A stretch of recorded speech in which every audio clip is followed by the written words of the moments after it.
प्यारे बच्चों, आज हम क्लास 10th का एक चैप्टर डिस्कस करने जा रहे हैं जिसका नाम है प्रायिकता। यह चैप्टर आपके एग्जाम में 4 नंबर का पूछा जाता है, जिसमें से दो क्वेश्चन बनते हैं। एक क्वेश्चन 1 नंबर का और एक क्वेश्चन 3 नंबर का आता है। क्या होता है प्रायिकता, इसे हम समझते हैं। जब हम कोई अभिप्रयोग करते हैं तो उस अभिप्रयोग के अंदर किसी घटना के होने की संभावना को हम जब व्यक्त करते हैं या उस घटना के होने की कितनी संभावनाएं हैं, उसी को हम क्या बोलते हैं, प्रायिकता। प्रायिकता को निकालने के लिए, गणितीय रूप में प्रायिकता को निकालने के लिए एक फॉर्मूला होता है।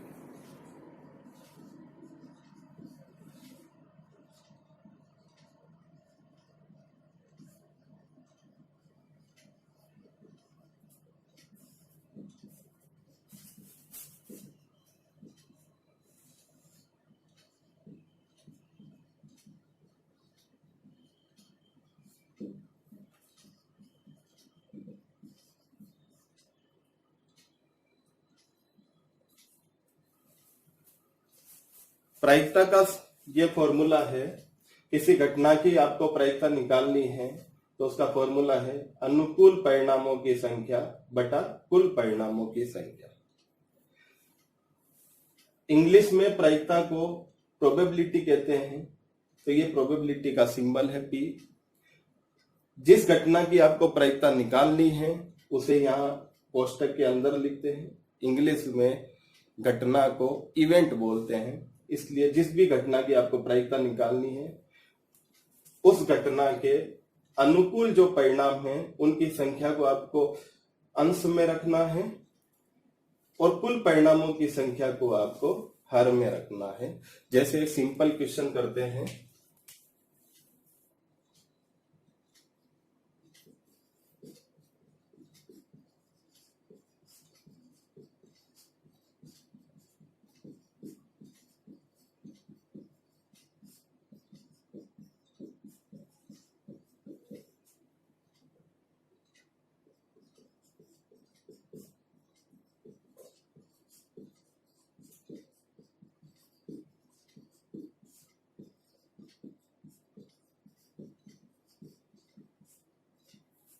जैसे एक क्वेश्चन लिखा है आपके लिए, एक सिक्के को एक बार उछाला जाता है तो चित आने की प्रायिकता क्या होगी, ये आपको ज्ञात करना है। तो हमें सबको पता है कि जब हम सिक्के को उछालते हैं तो सिक्के के ऊपर कुल परिणाम 2 हो सकते हैं। या तो सिक्के के ऊपर चित आ सकता है या सिक्के के ऊपर पट आ सकता है। तो सिक्के को जब हम उछालते हैं तो या तो सिक्के के ऊपर चित आता है या पट आता है।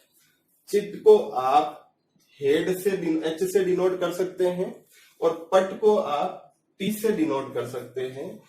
चित को इंग्लिश में कहते हैं हेड और पट को इंग्लिश में कहते हैं टेल। इसलिए कुल परिणाम हो गए H और T। अब आपको यहाँ पर चित आने की प्रायिकता निकालनी है, तो चित आने के अनुकूल परिणाम कितने हैं?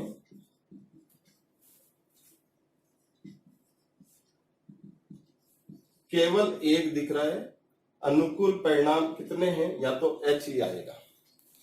इसका मतलब कुल परिणामों की संख्या तो 2 हो गई और अनुकूल परिणामों की संख्या कितनी हो गई? 1 हो गई।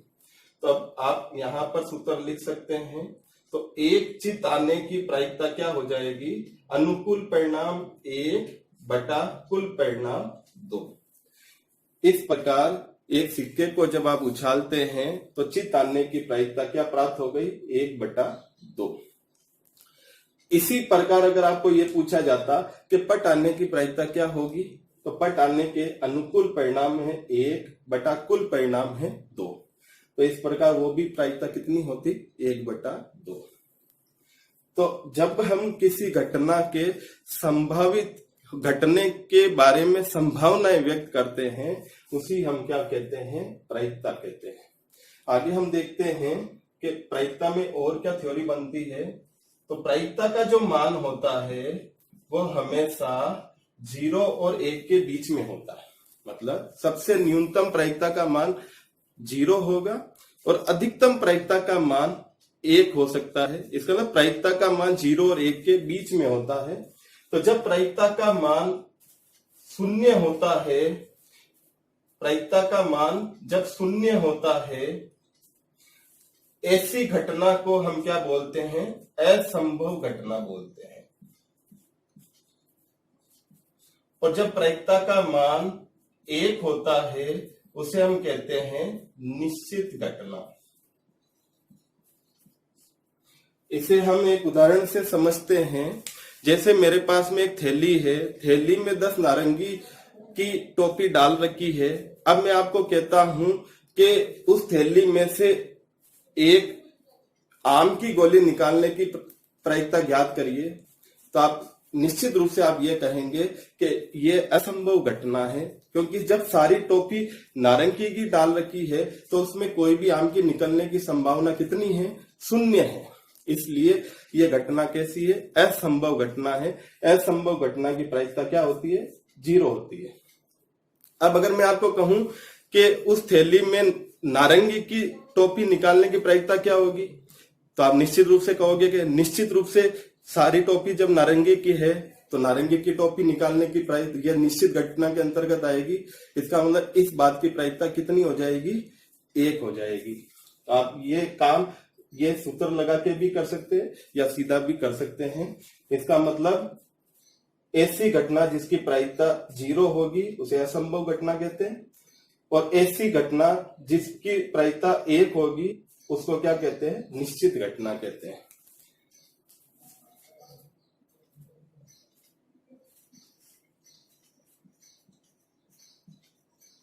पूरक घटना, इसे ई डेश या ई बार या ई नोट से प्रदर्शित किया जाता है।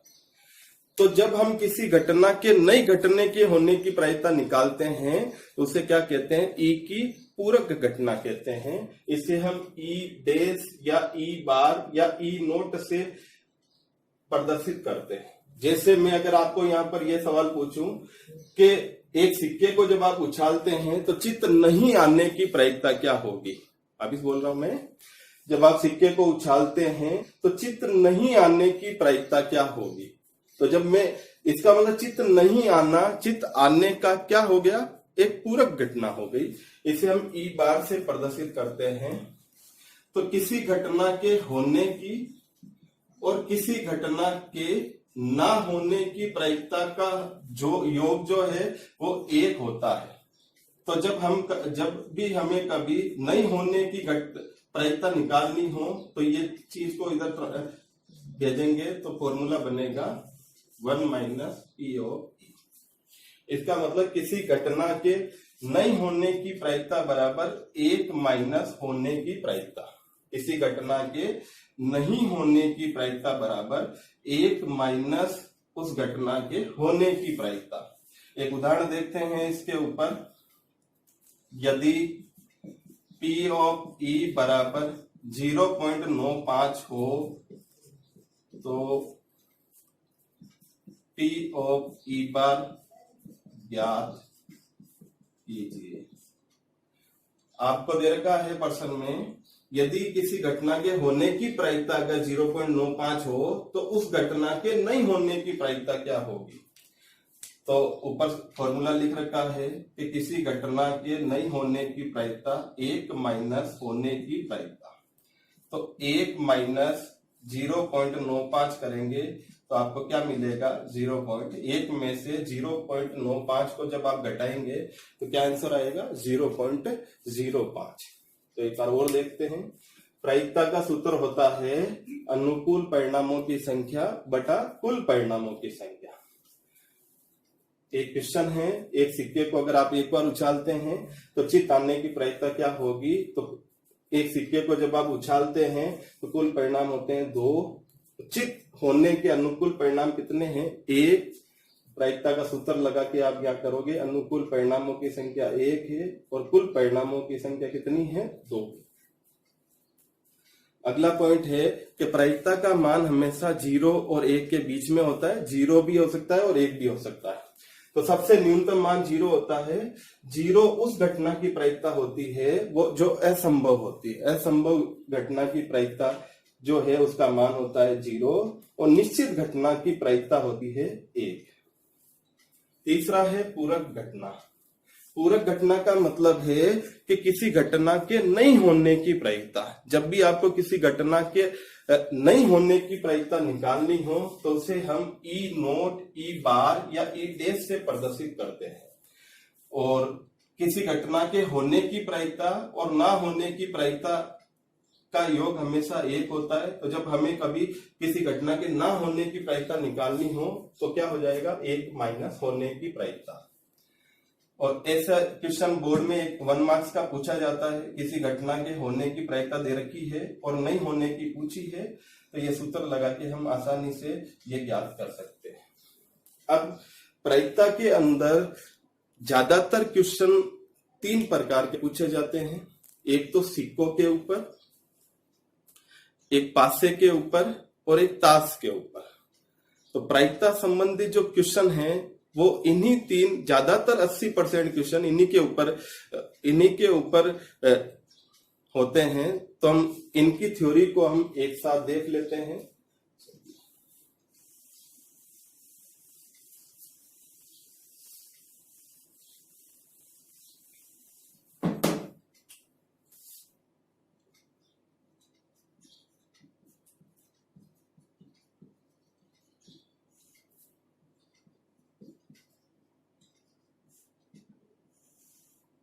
सबसे पहले हम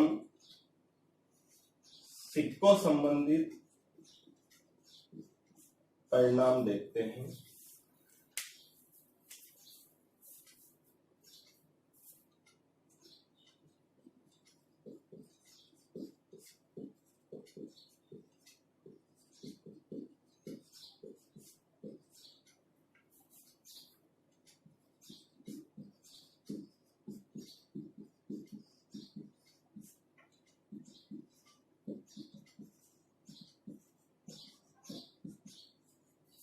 तो जब एक सिक्के को उछालते हैं तो कुल परिणाम होते हैं 2, या तो H या T। इसी प्रकार एक सिक्के को 2 बार उछालने पर कुल परिणाम होते हैं 2 की घात 2, 4। कैसे लिखते हैं इनको 4 को, H H H T T H T T। देखिए जब एक सिक्के को उछालते हैं तो कुल परिणाम होते हैं 2, या तो हेड या टेल, या तो चित या पट। चित को H बोलते हैं, पट को T से प्रदर्शित करते हैं। एक सिक्के को जब आप 2 बार उछालते हैं तो कुल परिणाम कैसे निकालेंगे, 2 की घात 2 बराबर 4। अब ये 4 परिणाम क्या होंगे, या तो दोनों बार में चित चित आएगा, हेड हेड आएगा, या पहले हेड आया बाद में टेल, या पहले टेल आया बाद में हेड, या दोनों बार क्या आया, टेल आया। इसका मतलब एक सिक्के को जब आप 2 बार उछालते हैं तो कुल परिणाम होते हैं 4। इनको कैसे लिखेंगे, H H H T T H T T। इसी प्रकार एक सिक्के को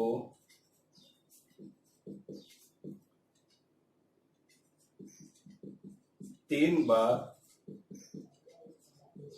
उछालने पर कुल परिणाम कितने होते हैं, 2 की घात 3 बराबर 8। कैसे लिखेंगे, 4 बार H लिखना है और 4 बार T लिखना है। अब जो आपने ऊपर लिखा उसे लिख दीजिए, H H H T T H T T H H H T T H। एक बार थ्योरी और देख लीजिए वापिस से। जब आप एक सिक्के को उछालते हैं तो कुल परिणाम होते हैं 2, या तो हेड या टेल। लेकिन जब एक सिक्के को जब आप 2 बार उछालते हैं तो कुल परिणाम होते हैं 4। कैसे होंगे ये 4 परिणाम? या तो दोनों बार हेड आएगा, या हेड टेल, टेल हेड, या टेल टेल। और जब एक सिक्के को आप 3 बार उछालते हैं तो कुल परिणाम होते हैं 2 की घात 3 बराबर 8। इसी प्रकार जब आप सिक्के को 4 बार उछालेंगे तो 2 की घात 4, 16 परिणाम होंगे।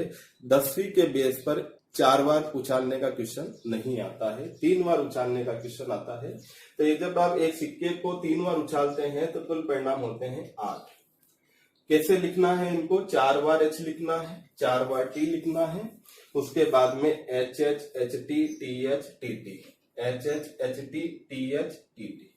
ये कुल मिलाकर 8 परिणाम हो गए। अब यहाँ एक बात और समझने लायक ये है कि एक सिक्के को आप 3 बार उछालो या 3 सिक्कों को 1 बार उछालो, एक ही बात होती है।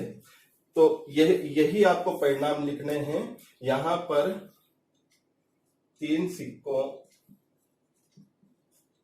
को 1 बार उछालने पर कुल परिणाम भी कितने होंगे? 8 होंगे, और वो 8 परिणाम यही होंगे।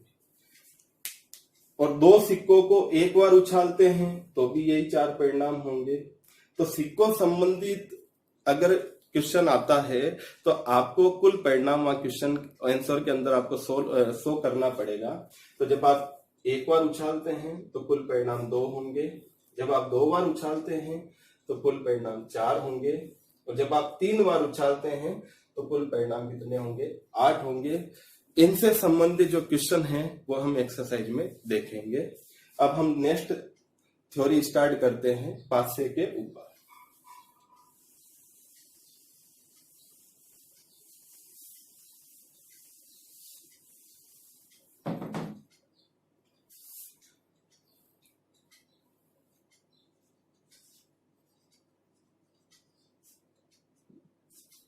आप सभी पासे को देख चुके हैं। लूडो जब आप खेलते हैं तो जो आप जिससे खेलते हैं वो उसी को क्या बोलते हैं? पासा बोलते हैं। उसपे क्या होता है?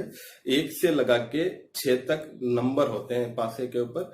उसके ऊपर 6 सतह होती है, प्रत्येक सतह के ऊपर 1, 2, 3, 4, 5, 6 ऐसे अंक लिखे होते हैं।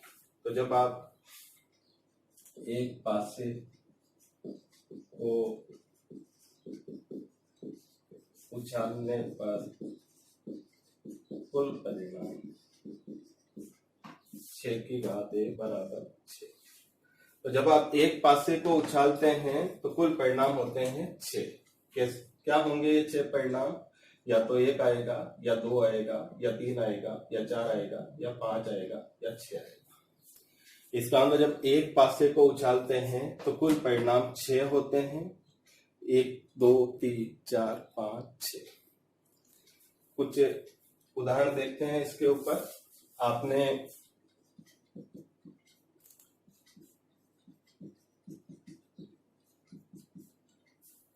एक पासे को उछाला है और उस पर सम संख्या आने की प्रायिकता क्या होगी? तो सम संख्या आने, आपने पासे को उछाला है तो कुल परिणाम तो ये 6 ही होंगे। 1, 2, 3, 4, 5, 6। इसका मतलब जो प्रायिकता का सूत्र है उसमें हर में क्या आएगा? 6 आएगा। अब आपको यहाँ पर सम संख्या आने की प्रायिकता पूछी गई है, तो सम संख्या कौन कौन सी है? 2, 4 और 6। तो अनुकूल परिणाम कितने हो गए? 3 हो गए, क्योंकि सम संख्या आने के अनुकूल परिणाम है 2, 4 और 6। मतलब 1 से 6 तक 3 सम संख्याएं होती है, तो अनुकूल परिणाम 3 हो गए। तो सम संख्या आने की प्रायिकता कितनी हो गई? 1/2।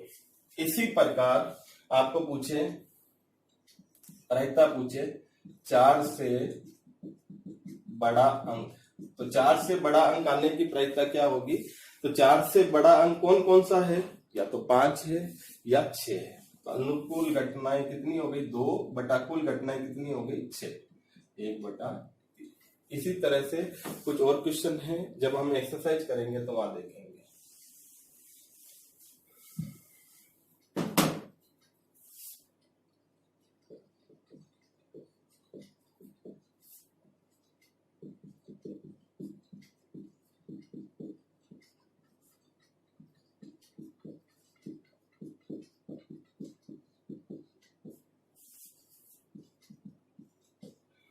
एक पासे को 2 बार उछालने पर कुल परिणाम होते हैं 6 की घात 2 36 परिणाम होते हैं।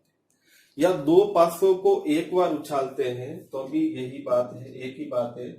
2 पासों को एक बार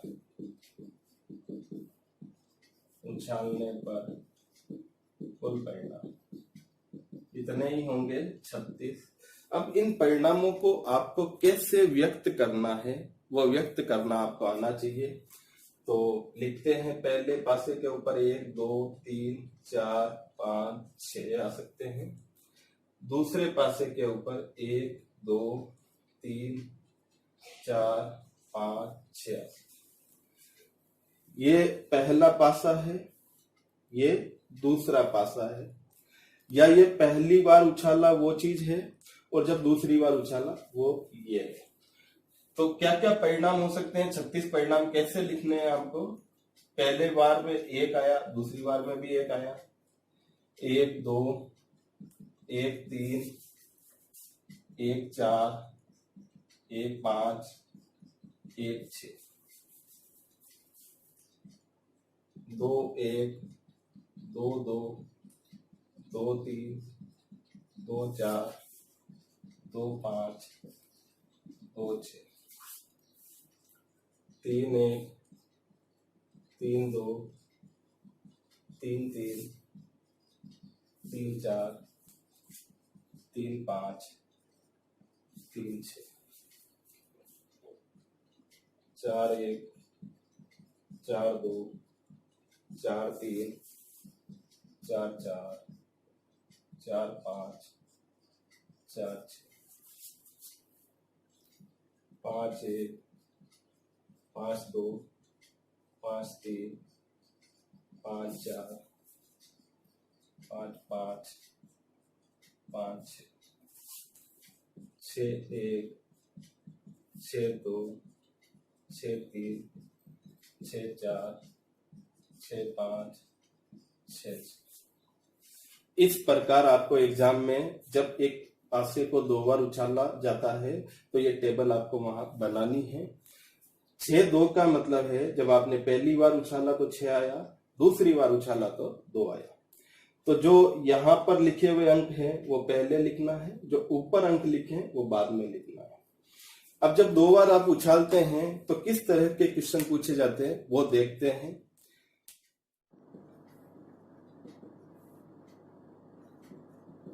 दो बार उछाला जाता है तो अंकों का योग निम्न आने की प्रायिकता ज्ञात कीजिए। अंकों का योग 3, अंकों का योग 9, अंकों का योग 13। एक क्वेश्चन है, एक पासे को जब आप 2 बार उछालते हैं तो अंकों का योग निम्न आने की प्रायिकता क्या होगी? इसका मतलब दोनों के ऊपर अंकों का योग 3 आना चाहिए, अंकों का योग 9 आना चाहिए और अंकों का योग 13 आना चाहिए। तो ये अंकों का योग जो है वो यहाँ मिलेगा आपको। 1 और 1 को जोड़ेंगे तो 2, 1 और 2 3। इसी तरह से आप सबको जोड़ सकते हैं। 4 5 6 7 4 5 6 7 8 4 5 6 7 8 9 10 9 8 7 5 6 7 7।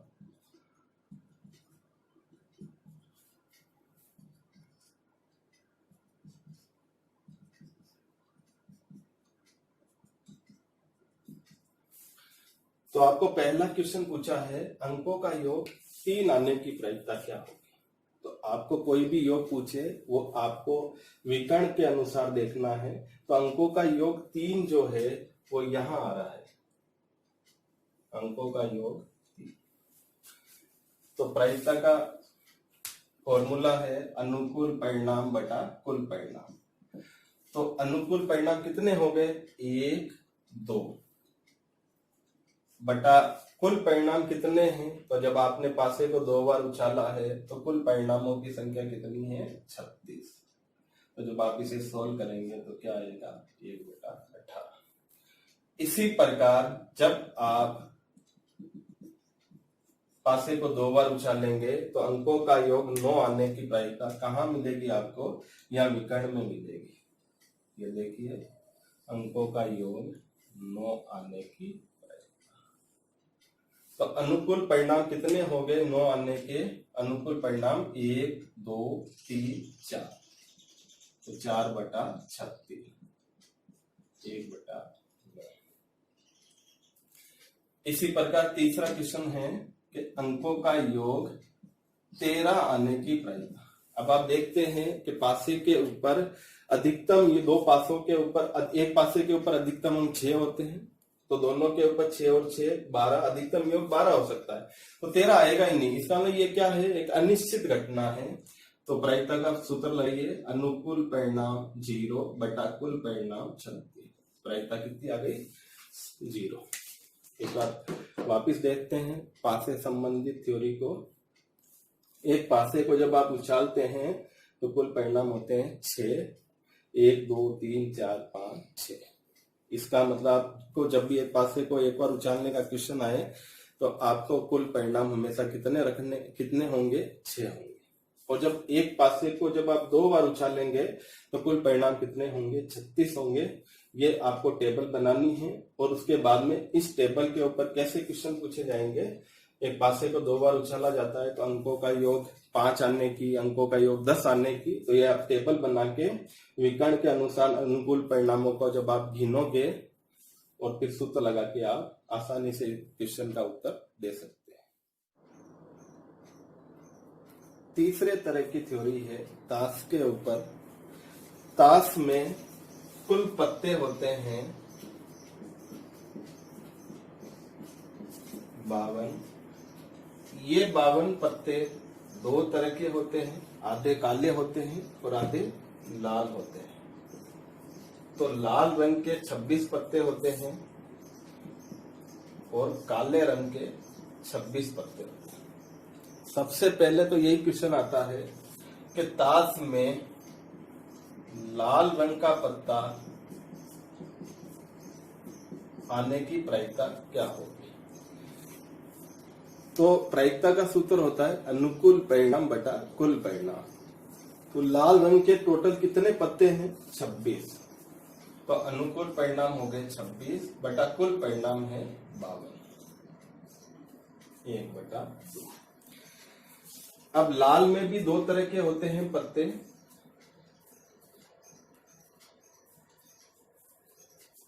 लाल पान के और ईंट के। 13 पत्ते होते हैं लाल पान के और 13 पत्ते होते हैं ईंट के। तो अगला क्वेश्चन होता है कि ताश के अंदर लाल पान का पत्ता आने की प्रायिकता क्या होगी। तो लाल पान के अनुकूल परिणाम कितने हैं, 13 बटा कुल परिणाम कितने हैं, 52, 1/4। काले भी 2 तरह के होते हैं, हुक्कुम और चिल। 13 13। अब ये जो 13 पत्ते हैं वो कौन कौन से होते हैं वो देख लेते हैं। सबसे बड़ा होता है इक्का, इसके बाद में बादशाह, बेगम, गुलाम, दैला,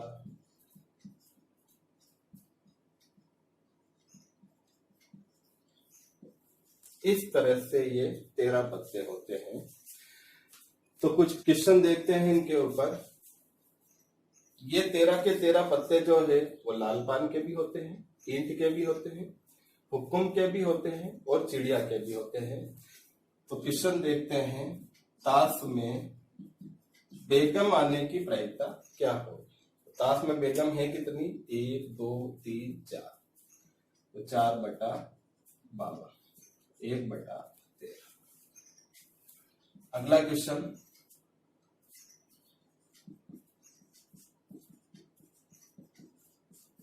ताश में काली बेगम आने की प्रायिकता क्या होगी। तो काली बेगम कहाँ कहाँ है, एक तो यहाँ हुक्म की और एक चिड़िया की, तो 2/52, 1/26। अब एक क्वेश्चन ऐसा भी पूछा जा सकता है कि हुक्म की बेगम, तो हुक्म की बेगम तो एक ही हुई, 1/52। अब ताश में कुछ तस्वीर वाले पत्ते भी होते हैं, इन पत्तों में कुछ के ऊपर तस्वीर बनी होती है, तस्वीर वाले पत्ते। तो तस्वीर किन किन के ऊपर होती है, बादशाह के ऊपर, बेगम के ऊपर और गुलाम के ऊपर। तो 4 बादशाह होते हैं, 4 बेगम होती है, 4 गुलाम होते हैं। तो ताश में कुल 12 तस्वीर वाले पत्ते होते हैं। तो अगला क्वेश्चन है, ताश में तस्वीर वाला पत्ता आने की प्रायिकता कितनी होगी। तो 12/52। तस्वीर वाला पत्ता आने की प्रायिकता कितनी होगी, 12/52। इस तरह ये ताश के क्वेश्चन पूछे जाते हैं। ताश के अंदर कुल पत्ते 52 होते हैं, कुछ लाल होते हैं, कुछ काले होते हैं। लाल 26 होते हैं, काले भी 26 होते हैं। लाल में भी अब 2 तरह के होते हैं, लाल पान और ईंट। काले में हुक्म और चिड़िया। ये 13 होते हैं। ये 13 पत्ते इस तरह के होते हैं और कुछ तस्वीर वाले पत्ते होते हैं। तस्वीर बनी होती है बादशाह के ऊपर, बेगम के ऊपर और गुलाम के ऊपर। अब हम अगले वीडियो में एक्सरसाइज के जो क्वेश्चन है वो देखेंगे।